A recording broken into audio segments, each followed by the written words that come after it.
You're watching France24. This is our international press review this morning with Marie-Noël Bauer. Marie-Noël, where are you taking us?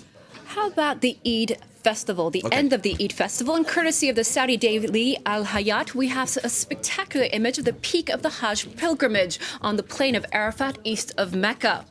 Hundreds of thousands of Muslims gathered on this holy site on Tuesday to pray for forgiveness and the welfare of the world. So just stop. That is a mountain covered with people. Absolutely. That is amazing. Or a hill covered with people. It's absolutely amazing sight, isn't it? Phenomenal. But clearly, these feelings of goodwill didn't extend to everybody because, Iranian President Mahmoud Ahmadinejad was also performing Hajj at the invitation of Saudi Arabia, who's a close ally of the U.S.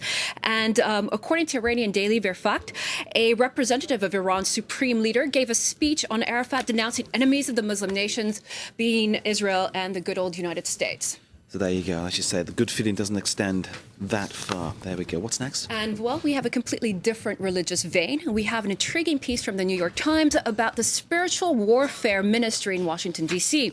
It's one of many ministries and congregation in the U.S.'s growing African diaspora grappling with witchcraft. The worshippers here, who are mainly French African speakers, believe that because of their ancestors who are not Christian, they are cursed, and Africa is cursed too.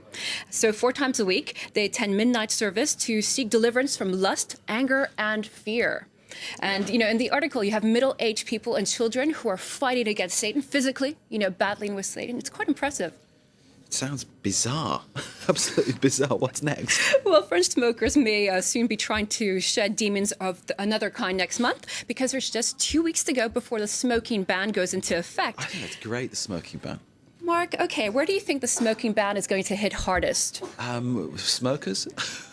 Sorry. Well, according to the International Herald Tribune, the ban may well spell the end of cafe society in France as we know it. Okay. According to the IHT, some detractors are already going so far as to predict that the new law will all but destroy the cafe's ultimate function in France to serve as a socio-economic glue of society. Right, okay. So just because people can't smoke, it's all going to break down. I don't believe that. Absolutely. But other people see it as a further sign that changes are afoot in France, as demonstrated with brio by our flamboyant New Prez, who makes a cover of French daily Libération with the headline Président Bling Bling. Really classy. Président Bling Bling. Now, everything this guy is news. Everything he does is news at the moment. So what's all this about then? Well, you know what? He's unaffected. He doesn't care about showing that he's wealthy, that he has the pretty girls, and that he can do what he wants.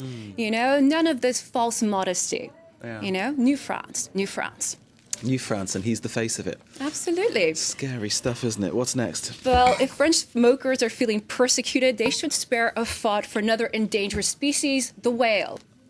According to the Australian daily, the Sydney Morning Herald, a Greenpeace ship has left Auckland to search out a Japanese whaling vessel in the Southern Ocean as Japan is planning to kill 1,000 whales, including humpbacks, for the first time in 40 years. But funnily enough, adding insult to injury, the Daily Mail tells us that in Japan, to draw in people to the aquariums during this Christmas season, they're festooning their whales with little hats. Sounds pretty sick, really. It's really cute, but leave the whales pretty alone. ridiculous. It's absolutely dreadful. But it's interesting. There's still this battle going on about what happens to whales, and Japan starting whaling again. Interesting stuff. Marie-Noël, thank you very much. It's inspired me to pick up all the papers. My pleasure. Thank you. You're watching France24. This was our press view. Hope you enjoyed it. Stay with us. Bye bye.